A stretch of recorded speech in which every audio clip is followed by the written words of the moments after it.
अन्य भारतीय नदियों की तरह गोदावरी की उत्पत्ति एक शिव मंदिर त्रयंबकेश्वर से हुई है, जो 12 ज्योतिर्लिंगों में से एक है।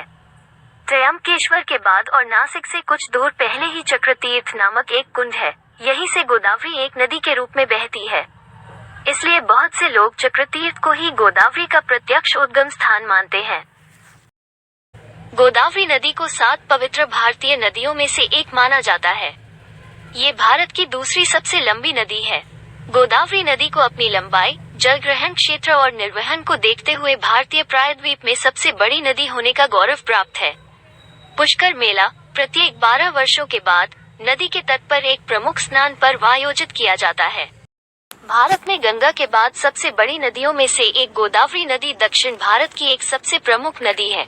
इसे दक्षिण गंगा भी माना जाता है। इसकी उत्पत्ति पश्चिमी घाट में त्रयंबक पहाड़ी से हुई है।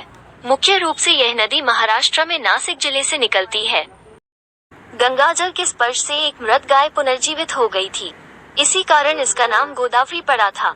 गौतम से संबंध जुड़े जाने के कारण इसे गौतमी के नाम से भी जाना जाता है। इस नदी में नहाने से सारे पाप धुल जाते हैं, इसीलिए इसको वृद्ध गंगा या प्राचीन गंगा के नाम से भी जाना जाता है। इसका आज तक पता नहीं चल पाया है।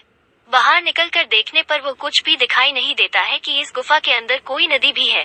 मन जता है कि जब भगवान राम यहाँ वनवास के समय रुके थे तो माँ गोदावरी या माँ गंगा उनसे गुप्त तरीके से मिलने आई थी। ये भी एक कारण है इसे गुप्त गोदावरी कहते हैं।